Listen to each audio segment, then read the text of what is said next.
hadis tersebut, yaitu tentang jaminan dari Nabi SAW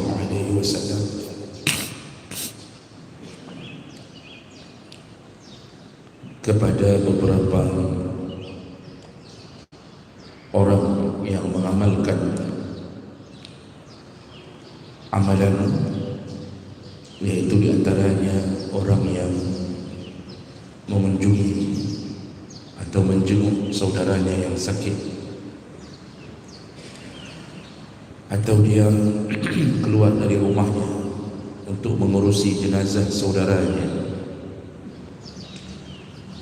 atau dia keluar dari rumahnya untuk menuju ke medan jihad fi sabilillah, atau orang-orang yang pergi kepada seorang pemimpin untuk menasihati pemimpin atau mendukung untuk menegakkan kebenaran bersama pemimpin tersebut. Dan orang-orang yang duduk di rumahnya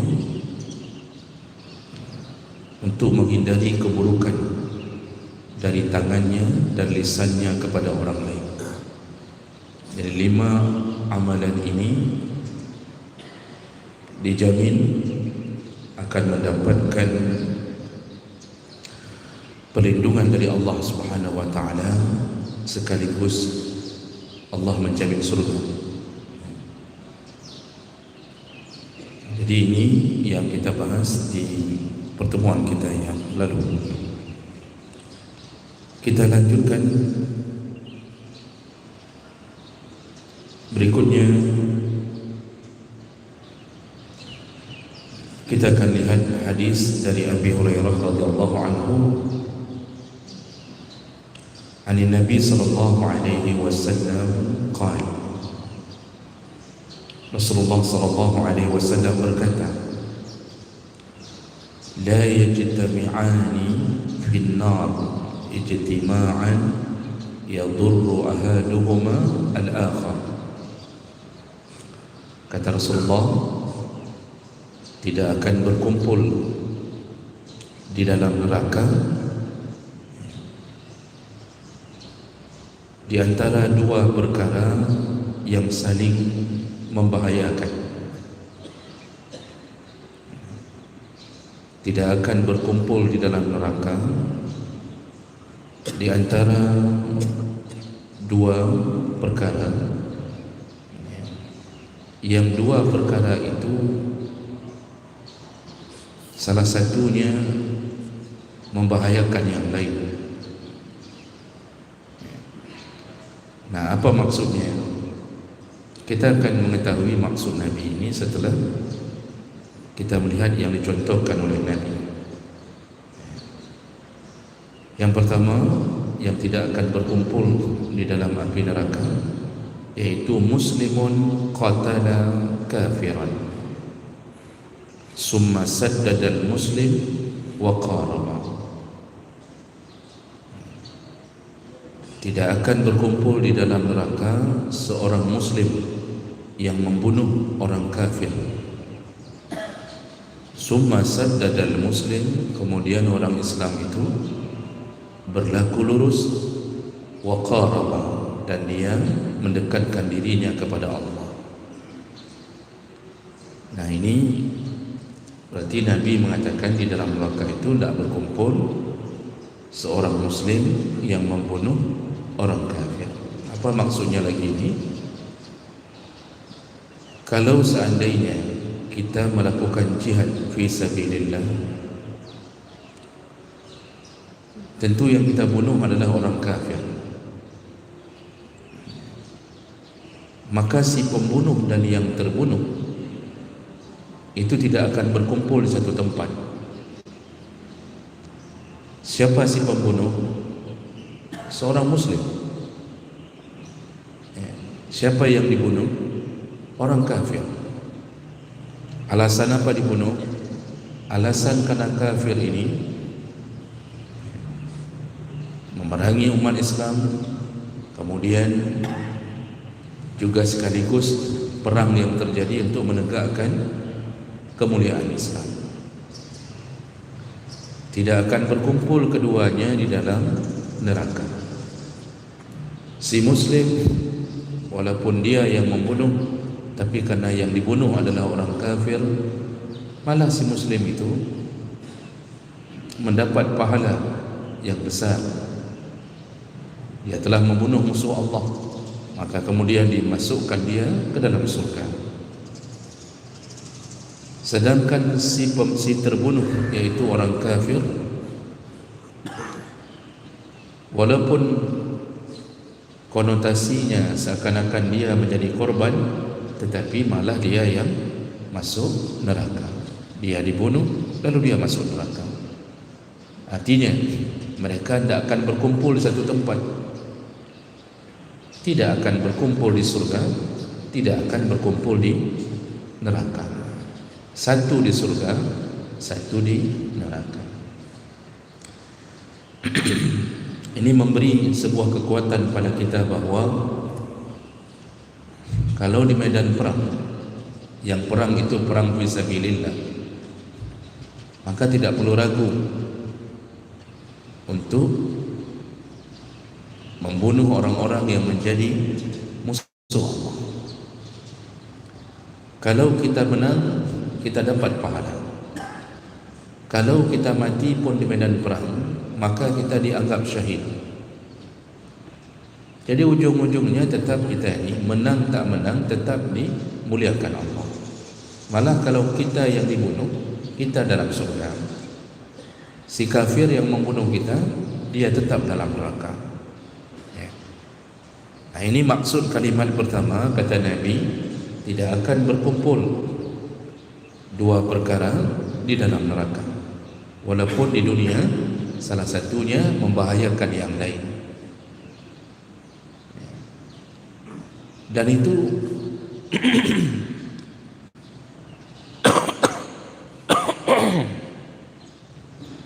si muslim yang membunuh tadi, setelah dia membunuh orang kafir di dalam jihad fisabilillah, lalu dia melanjutkan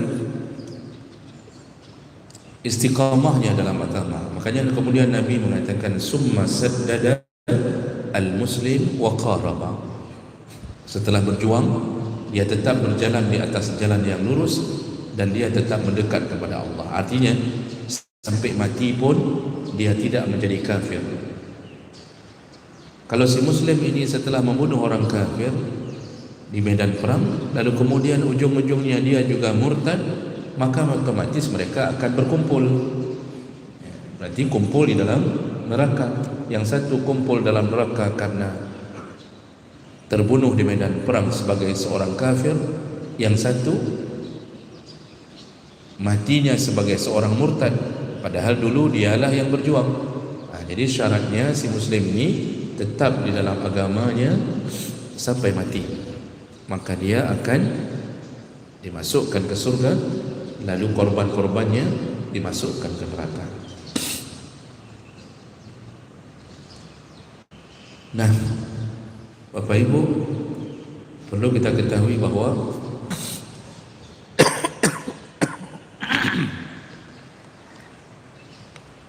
hari ini yang menjadi salah satu sandaran orang-orang kafir menghinakan Islam itu dengan kalimat bahwa Islam ini agama yang merasa paling benar. Islam ini Islam ini dianggap agama yang tidak toleran, sehingga orang kafir ketika memberi ceramah kepada jamaah mereka mengatakan sambil dengan nada mengejek, enak sekali ya jadi orang Islam. Mereka menganggap bahawa surga itu cuma milik mereka. Kalau orang Islam yang berbuat dosa selama dia masih mengakui Allah sebagai Tuhannya, dia tetap akan masuk surga. Sedangkan kita orang kafir, ini kata beberapa pendeta, sedangkan kita yang dianggap kafir, walaupun kita berbuat baik, kita tetap masuk neraka. Begitu mereka mengabarkan kepada jamaahnya tentang keyakinan mereka terhadap keanehan cara berfikir di dalam Islam. Ya, tapi memang kita sebagai mukmin, memang kita harus meyakini itu, bahwa kita ini kalau mengakui Allah sebagai Tuhan, walaupun ada dosa, tetap ujungnya surga. Orang kafir walaupun baik sekali hidupnya, dari lahir baik, kemudian masa remaja sudah menjadi pendeta atau menjadi biarawati, tidak pernah berzina, mungkin tidak pernah melakukan apapun yang sifatnya dalam tanda kutip maksiat. Kalau dia mati dalam kekafirannya, tetap dia masuk neraka. Kita harus meyakini itu, Bapak Ibu. Jadi jangan sampai pemikiran-pemikiran liberal kemudian mengajak kita untuk berkeliling di dalam pikiran-pikiran yang salah. Karena selama ini dibangun juga oleh orang-orang liberal, munafik. Ya, coba lihat tuh kalau yang ngomongnya pentolan-pentolan jaringan Islam liberal, ya, atau para munafik seperti Abu Janda, Ade Armando, apa mereka katakan? Padahal dia Islam tuh, tapi mereka mengatakan aneh ya, seorang Muslim dijamin surga walaupun berbuat maksiat, sedangkan kafir dijamin neraka walaupun berbuat banyak kebaikan di dunia. Nah, mereka mulai mengembangkan sebuah pemikiran bahwa semua agama itu bisa masuk surga. Ini yang disebut dengan paham pluralisme. Bapak Ibu, ini harus dipahami dengan sangat benar. Rasulullah pun menegaskan berulang-ulang masalah ini. Kata Rasulullah, kullu ummati yadkhuluna al-jannah, setiap umatku pasti masuk surga, pasti. Cuma ada sambungannya, illa man aba, kecuali dia enggan masuk surga. Jadi dia sendiri memilih untuk tidak masuk surga. Tetapi bahasa Nabi di awal, frasa pertamanya, Nabi ingin menjamin semua umatnya masuk surga. Pernah pada suatu hari Nabi mengatakan kepada Abu Zar, hadis dari Abu Zar Al-Ghifari radhiyallahu anhu. Jadi Nabi mengatakan, barang siapa yang mati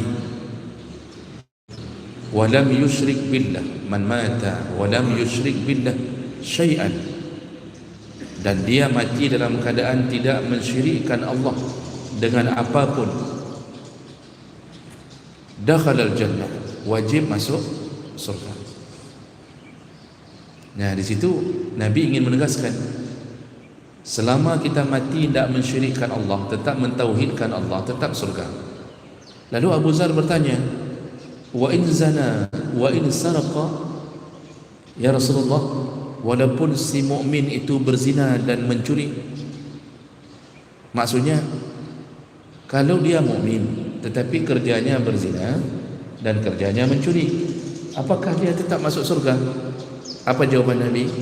Wa in zana wa in saraqa, walaupun berzina walaupun mencuri. Diulang lagi sama Abu Zar, seperti Abu Zar seperti tak percaya. Dia seakan-akan bertanya-tanya, kok bisa begitu maksudnya kan? Dia tanya lagi, wa in zana wa in saraqa, walaupun dia berzina dan mencuri. Kata Nabi, wa in zana wa in saraqa, sampai 3 kali Nabi tetap menjawab wa in zana wa in saraqa, walaupun seorang mukmin berzina dan mencuri tetap masuk surga. Lalu disambung pada kalimat ketiga, walaupun Abu Zar tidak rida terhadap kalimat ini, Di situ baru Abu Zar diam. Nabi mengatakan, walaupun engkau wahai Abu Zar tidak rida terhadap pernyataan ini, tapi begitulah ketetapan Allah. Jadi wajarlah Abu Zar bukan tak rida terhadap Nabi. Wajar dia seperti tidak percaya. Masa seorang mukmin kerjanya berzina dan mencuri atau semua maksiat yang lain, kok ujungnya surga juga? Nah, di sini Nabi ingin mengatakan selama dia mati tidak mensyirikkan Allah, tidak murtad, bukan kafir, tetap surga. Cuma yang harus kita fahami, surganya tidak langsung, tetapi transit dulu di neraka, mempertanggungjawabkan maksiatnya. Cuma ujungnya tetap surga. Makanya kalau kita baca tentang level atau tingkatan syafaat Nabi, Nabi itu memberi syafaat berulang-ulang mulai dari padang mahsyar, kemudian nanti menjelang titian sirat, itu Nabi memberi syafaat kepada umatnya. Lalu kemudian ada yang ada yang seyogyanya dimasukkan ke neraka, tapi berdasarkan syafaat Nabi, sebelum dia masuk ke neraka Allah membatalkannya dengan syafaat Nabi SAW. Nah, level terakhir syafaat Nabi yang terakhir kapan? Ketika Nabi memohon kepada Allah. Ini hadis yang sahih. Ketika Nabi memohon kepada Allah untuk mengizinkannya menjemput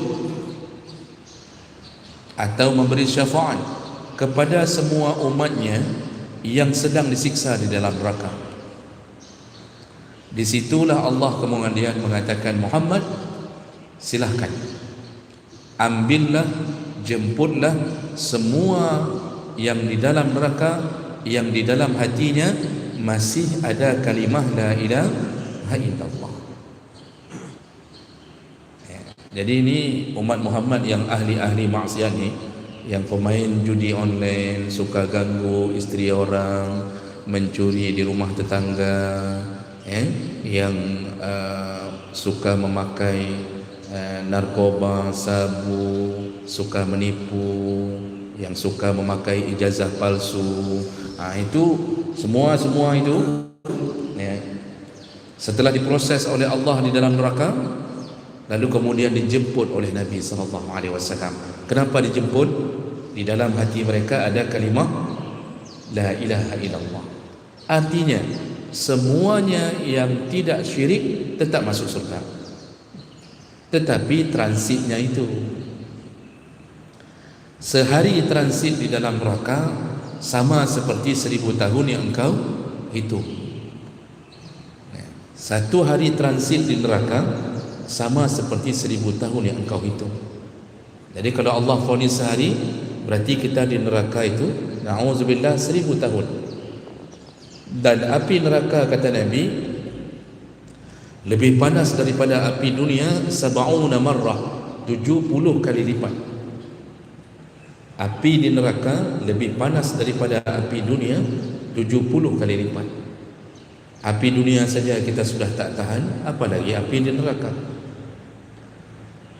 Nah, inilah yang dimaksud oleh Nabi. Jadi bagaimana dengan pernyataan orang kafir bahawa orang kafir dianggap wajib masuk neraka?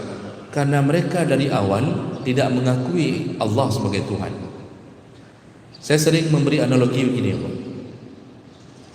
Kalau kita punya pembantu, kita majikannya, pembantu itu kerjanya di kita. Ketika di akhir bulan mau ambil gaji, tetapi dia mengambil gajinya ke rumah tetangga, padahal kita majikannya. Kira-kira tetangga itu mengatakan apa, Pak? Pembantu kita yang dibersihin rumah kita, di ujung bulan dia datang ke rumah tetangga untuk minta gaji. Kira-kira apa kata tetangga itu? Buka bungo ke? Apa kamu sudah gila? Kamu kerja di mana selama ini? Kamu kerja sebapak itu kan? Kalau kerja di bapak itu, ambillah gaji sama bapak tu. Kenapa sama kami pula? Kapan kamu kerja sama kami? Kapan kamu bersihin rumah kami?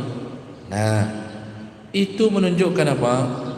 Tetangga tidak akan memberi gaji kepada orang yang tak bekerja dengannya.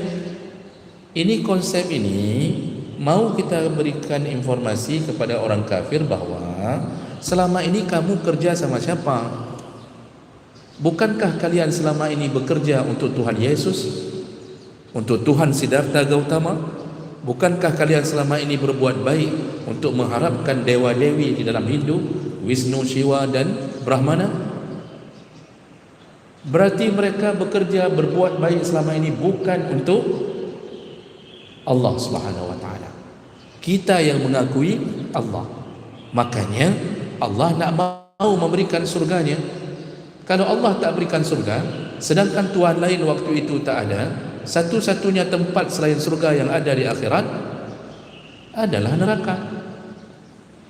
Ini Allah akan mengatakan, kalian selama ini kerja sama siapa? Kok tiba-tiba datang di akhirat minta surga sama saya? Siapa Tuhan kalian? Mintalah surga sama Tuhan kalian. Ternyata tak ditemukan Tuhan Yesus. Ternyata tak benar adanya Tuhan selain Allah. Disitulah Allah tak berikan surga. Apakah mereka akan duduk-duduk di depan pintu surga? Dibuat tenda pengungsi, lalu ada satu tempat mengungsi untuk orang kafir. Cuma ada dua tempat. Kalau bukan surga, neraka. Surga tak diberi. Kalau begitu, yang tersisa cuma satu, neraka. Maka masuklah mereka ke dalam neraka. Ini bahayanya kalau kita mati di dalam kekafiran. Jadi makanya Nabi mengatakan, si Muslim yang membunuh orang kafir di dalam medan perang, dia surga dan tidak akan berkumpul dengan korbannya. Berbeda kalau sesama Muslim, Pak. Ini patut pula kita ketahui. Kalau yang membunuh Muslim, yang dibunuh Muslim, ada kemungkinan berkumpul atau tidak? Ada kemungkinan berkumpul. Nanti si korban masuk surga duluan, si pembunuh neraka. Setelah jeruak dalam neraka, setelah jeruak pun bahasa Indonesia, setelah habis-habisan dalam neraka, dia juga nanti akan masuk surga. Dan banyak hadis Nabi mengatakan itu. Nanti semua penghuni neraka yang diambil oleh Nabi itu dimandikan di telaga Al-Kautsar, lalu kemudian mereka berubah kulitnya dari gosong, hitam gosong menjadi kecoklat-coklatan, kata Nabi, seperti anak kacang yang baru tumbuh. Setelah itu kemudian mereka baru masuk surga. Sebelum masuk surga, di dahi mereka diberi stempel. Apa stempelnya? Jahannamiyun, ex nabi Jahannam. Itu hadis Nabi. Nah, berarti berkumpul kembali antara yang terbunuh dengan si pembunuh. Apakah nanti di sana mereka akan saling menghujat? Tidak lagi. Begitu sudah berkumpul, maka si korban mungkin akan mengatakan, terima kasih sudah membunuh saya di dunia. Untung kau bunuh. Kalau kau tak bunuh, mungkin aku pun masuk neraka. Alah nak kapoh lekah. Menyuhana kapoh lekah mungkin long dalam neraka. Karena dengan dibunuh, otomatis amal saleh si pembunuh milik kita. Tak cukup, dosa kita dicampakkan ke dia. Maka kita kadang-kadang di saat itu merasa bersyukur kenapa kita jadi korban pembunuhan. Jadi ada kemungkinan berkumpul kalau sesama mukmin. Dulu Khalid bin Walid sebelum masuk Islam, apa kerjanya, Pak? Khalid bin Walid sebelum masuk Islam itu panglima perang orang kafir. Waktu perang Uhud, Khalid bin Walid masih kafir. Berapa orang mukmin yang dibunuhnya?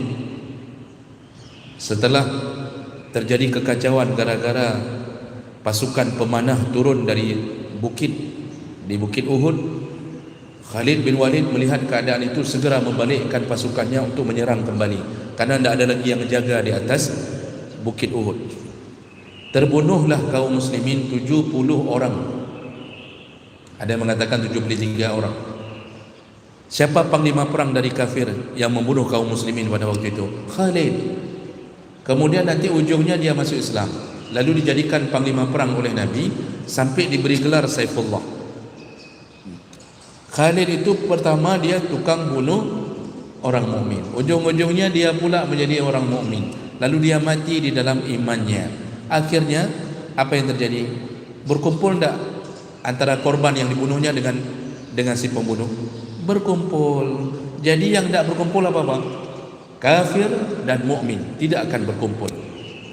Walaupun kita yang membunuh, mereka terbunuh, tidak akan berkumpul.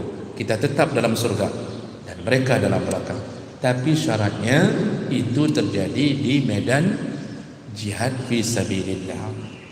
Kalau bapa hari ini salah memahami hadis ini, lalu tiba-tiba keluar dari majlis ini, lalu mencari Cina-Cina di Lok Semawai untuk dibunuh, maka kita dalam neraka.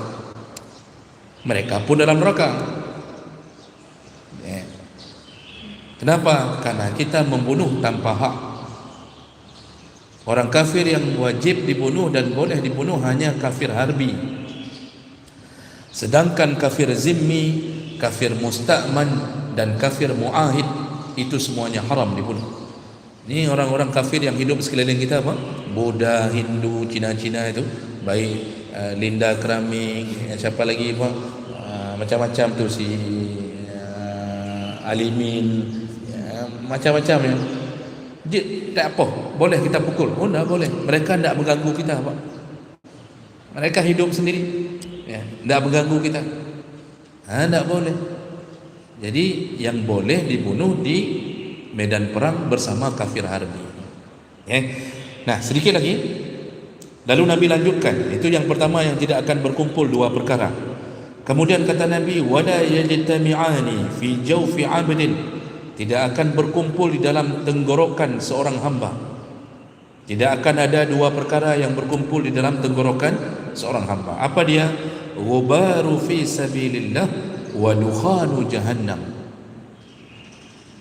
Tidak akan berkumpul di dalam tenggorokan seorang hamba, yaitu ghubar fi sabilillah, debu yang berterbangan di jalan Allah atau di medan perang fi sabilillah, dan asapnya api neraka. Jadi tidak akan bersatu debu yang berterbangan ketika orang-orang berperang fi sabilillah tidak akan berkumpul dengan asapnya api neraka. Apa maksudnya? Orang-orang yang berjuang fi sabilillah itu kan naik kuda, naik unta. Itu debu berterbangan.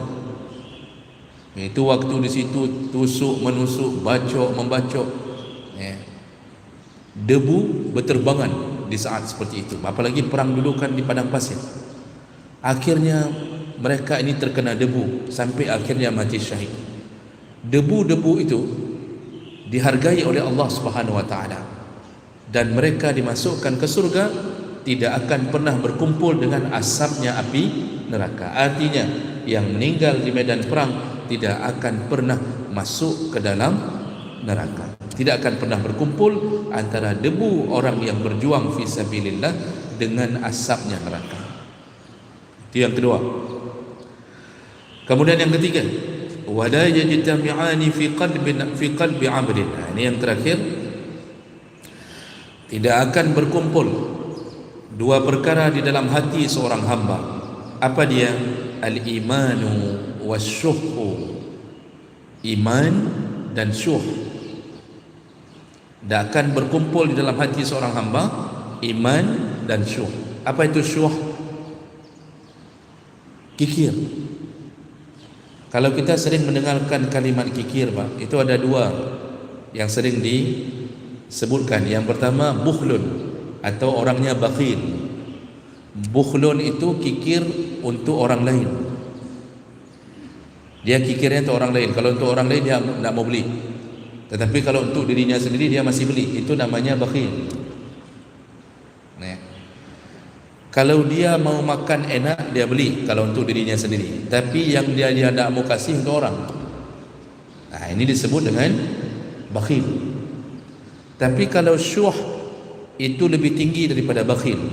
Untuk orang tak dapat, tak boleh kasih. Untuk dirinya sendiri pun dia pelit. Untuk orang dia nak mau traktir, dirinya sendiri pun dia nak mau makan kalau sifatnya bayar. Jadi untuk dirinya sendiri pun dia siksa-siksa diri supaya dia tak mengeluarkan hartanya. Dia hitung-hitung wangnya, dia simpan-simpan. Dia tanya sama isterinya, "Apakah hanan ada belah baju masabuh ke drone ni? Kenapa tak beli baju satu? Lihat baju dah tak bisa pakai lagi." Apa jawabnya? "Alah, fikir kali masalah baju ni, selama belum robek." Padahal dia butuh baju itu, tapi untuk dirinya sendiri pun dia tak mau beli. Itu disebut syuh. Jangankan untuk manusia, untuk menyelamatkan dirinya pun dia tak mau. Apa maksudnya? Sedekah dia tak mau, zakat tak bayar, wakaf tak pernah. Padahal dia tahu sedekah itu menyelamatkan dirinya, tapi dia tak mau selamatkan dirinya. Makanya Nabi memakai kalimat syuh. Allah Subhanahu wa taala mengatakan dalam Al-Quran, "Wa may yuqa syuhha an nafsihi fa ulaika humul muflihun." Barang siapa yang dipelihara oleh Allah sifat syuh dari dirinya, maka dia telah masuk ke dalam golongan orang-orang yang beruntung. Karena syuh ini ahli neraka. Dia kikir pada manusia, dia kikir pada Allah. Padahal kalau dia tidak kikir pada manusia, tidak kikir sama Allah, dia menyelamatkan dirinya. Karena penyelamat kita paling hebat nanti adalah sedekah. Kata Rasulullah, seseorang berlindung di bawah sedekahnya sampai selesai urusannya di padang mahsyar. Kalau kita banyak sedekahnya, berdiri di padang mahsyar di saat yauma la dhilla illa dhilluh, tidak ada naungan kecuali diberi naungan oleh Allah. Salah satu yang menaungi kita apa Pak? Yang membuat kita tidak panas di bawah terik matahari, sedekah. Kan dari 7 orang yang disebut oleh Nabi, salah satunya yang bersedekah dengan tangan kanannya, tangan kirinya tidak tahu. Artinya dia ikhlas dan menyembunyikan sedekahnya. Sedekah itu menjadi payung untuk kita di akhirat. Ini orang tidak ada sedekahnya sama sekali. Untuk dirinya pun dia nak muselamatkan. Makanya Nabi mengatakan, tidak akan berkumpul 2 perkara di dalam hati seorang hamba, yaitu iman dan kikir, syuh. Artinya, kalau ada iman, biasanya orangnya tak kikir. Kalau ada iman, tak mungkin kikir. Karena orang beriman tu percaya sekali sama janji Allah. Dia sedekah ke masjid. Kenapa sedekah ke masjid? Ya, saya yakin nanti di akhirat nanti pasti sedekah saya dibalas Allah. Pasti nanti dibangunkan rumah di surga. Dia sedekah ke anak yatim. Kenapa sedekah ke anak yatim? Ya, saya yakin pasti nanti kita akan dipelihara Allah dan hidup bersama Nabi satu surga dengan pelihara. Imannya yang bicara. Orang beriman tidak mungkin kikir. Orang kikir berarti tak beriman. Itu maksud Nabi. Makanya kalau ada yang model-model terlalu kikir, itu sebenarnya dia tak beriman. Oleh karena itulah kenapa memberi disebut sedekah. Sedekah itu diambil dari kalimat apa? Sedekah yasduqu itu artinya jujur. Kenapa disebut sedekah? Karena sedekah membuktikan kejujuran iman.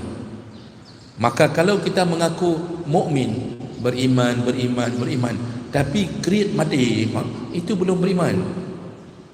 Orang beriman itu selalu imannya didukung dengan sedekahnya. Dari dulu Nabi menganjurkan para sahabat bersedekahlah. Nabi itu Pak, Masya Allah, walaupun tak ada apa-apa tetap sedekah. 1 butir kurma tersisa di rumahnya, ada orang minta. Kalau kita mungkin akan mengatakan, alah, kita pun tak ada apa-apa lagi, udahlah. Tapi kalau Nabi, sebutir kurma tetap diberi. Maka jangan tanya sedekah Nabi, habis hartanya untuk sedekah. Karena Nabi tahu, Nabi sudah melihat keindahan surga. Ya, walaupun surganya bukan surga yang akan kita masuki, karena tak ada yang boleh melihat. Kata Rasulullah, surga itu tak pernah dilihat oleh mata. Tapi Nabi tahu keadaan surga. Makanya bagi Nabi dunia itu kecil sekali. Inilah yang perlu kita fahami, bahwa tidak akan berkumpul antara iman dengan sifat kikir. Jadi kalau sudah kita ini masuk ke dalam golongan orang kikir, berarti iman kita dipertanyakan. Ini yang harus kita hati-hatikan.